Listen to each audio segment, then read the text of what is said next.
Bonjour à tous.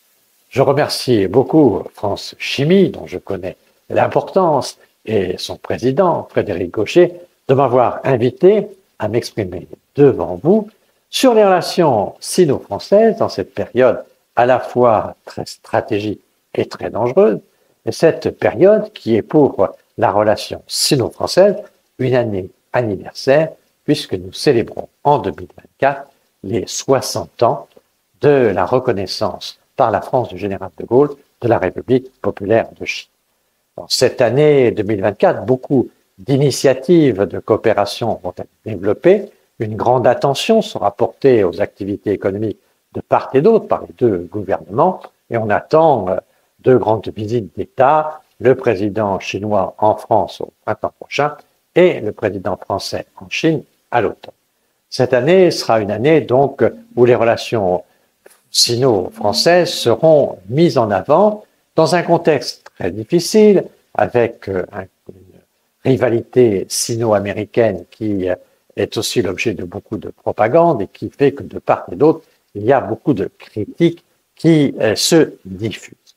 Le fond de l'affaire, c'est que nous sommes dans une bataille classique de leadership. On a appelé ça le piège de Thucydide, en pensant à la rivalité entre Athènes et Sparte, mais au fond, c'est le numéro 1 qui accepte mal l'émergence du numéro 2 et le numéro 2 qui se verrait bien à la place du numéro 1. C'est dans ce contexte-là qu'on peut analyser aujourd'hui la gouvernance mondiale. En ce qui concerne la chimie, naturellement, les tensions peuvent être vives puisque nous connaissons au niveau européen un certain ralentissement, certains parlent même de déclin, et on voit que la Chine représente encore une force considérable puisqu'elle est à plus de 40%, à la fois dans le chiffre d'affaires mondial et à la fois dans les investissements. Et donc on voit bien que c'est un sujet qui compte pour la Chine. L'Europe a une réponse dans les relations globales entre la Chine et l'Europe, c'est de dire que nous avons une sorte de trépied dans ces relations. Un, nous sommes des coopérants. C'est vrai que la coopération entre les deux est nécessaire. De toute façon, la Chine est présente, elle sera présente et quoi qu'on passe, elle a une capacité à exister dans les décennies qui viennent de manière très réelle et très active. Donc c'est un partenaire de coopération. Mais c'est aussi un compétiteur. Un compétiteur puisque, évidemment, nous sommes en rivalité commerciale quasiment permanente. Et troisièmement, c'est un rival systémique, puisque le système politique chinois est incompatible avec notre système politique et qu'on voit bien qu'il y a dans le monde une influence des uns et des autres, et notamment une compétition qui s'installe entre, disons, l'Occident, le camp des démocraties de manière générale, et les régimes autoritaires et la Chine. Et on voit que s'organisent entre ces deux grandes puissances, la Chine et les États-Unis, aussi des rapports de force de bloc à bloc, puisque la Chine se développe avec les BRICS et que les Américains se développent avec un G7 qui souhaite élargir. Donc on voit bien qu'on est là dans un univers de tension, de compétition, pour lequel, en effet, la chimie est un sujet important puisque c'est une base industrielle très forte et que un des facteurs importants de la stratégie chinoise d'expansion à l'étranger est son développement industriel dans une période où les démocraties ont tendance à ralentir leurs investissements industriels. Donc, il ne faut pas être naïf sur ces sujets. Il y a une volonté très forte de la Chine de peser sur ces dossiers de tout leur poids. Comment faire face à cette situation? Je dirais plusieurs éléments, au moins trois, qui me paraissent importants. D'abord, profiter des bonnes circonstances qui font que l'image de la France en ce moment en Chine est assez forte. De tous les pays européens, la France est le pays qui développe le plus de coopération et qui a finalement toutes ces grandes entreprises très présentes en Chine avec des rapports de force et des relations qui sont maintenant en grande partie stabilisées. Et donc il y a ce contexte général des deux visites d'État et pour lesquelles, naturellement, il y a beaucoup de projets, des projets d'investissement qui vont se développer, notamment dans les investissements de haut bilan pour les entreprises, où il y a sans doute des opportunités à saisir dans cette coopération fertile en cette année anniversaire. C'est le premier point, profiter de ce bon climat.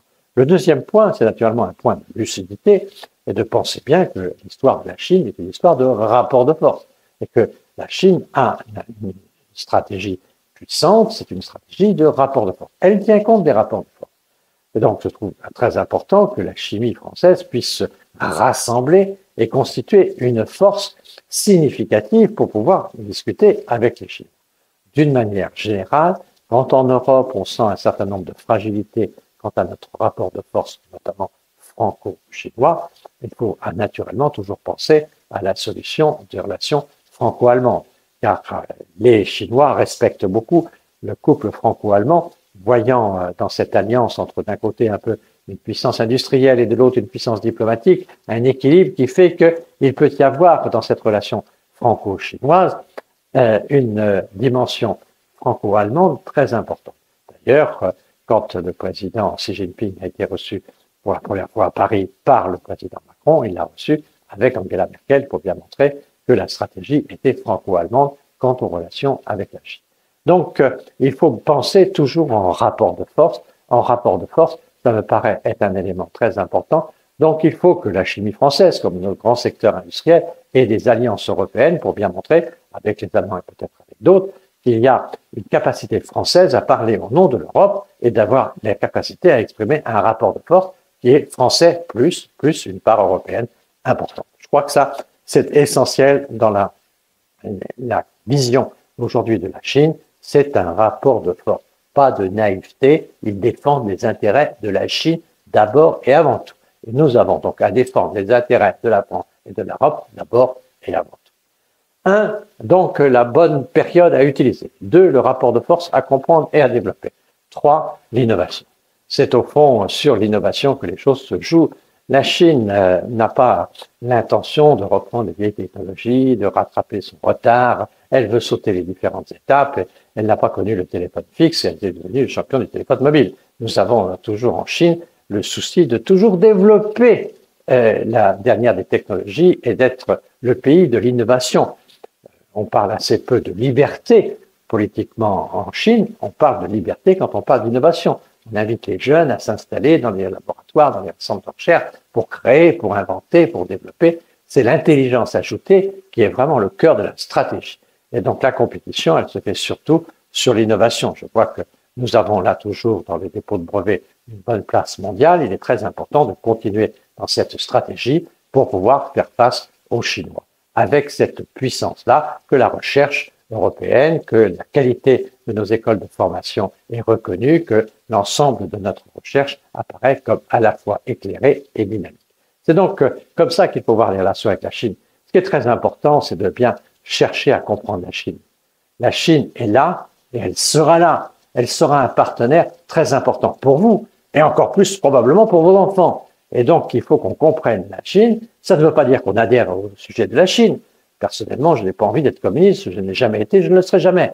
Il est très important de se muscler pour avoir une relation avec eux, qui est une relation qui doit être le plus possible une relation d'équilibre. Et pour cela, il faut faire les efforts nécessaires pour intégrer l'importance stratégique de la Chine dans le monde de demain. Et non pas avoir vis-à-vis de la Chine une attitude de fuite, de refus d'affrontement. Il y a des coopérations qui sont possibles, il y a des relations qui peuvent être fertiles et cordiales, mais il y a un climat de rivalité dont il faut tenir compte et qu'il faut assumer. C'est pour ça que la diplomatie française, qui a toujours souhaité parler avec tout le monde, parle aujourd'hui de manière assez avancée avec la Chine, tout en étant bien conscient que tout ceci doit servir à nous muscler pour faire en sorte que nos intérêts soient le mieux défendus possible. Je fais confiance à votre énergie, à votre organisation et à Franchimie, à votre capacité à agir ensemble pour construire une relation fertile pour les intérêts de la France et de l'Europe et de la chimie française. Merci à tous.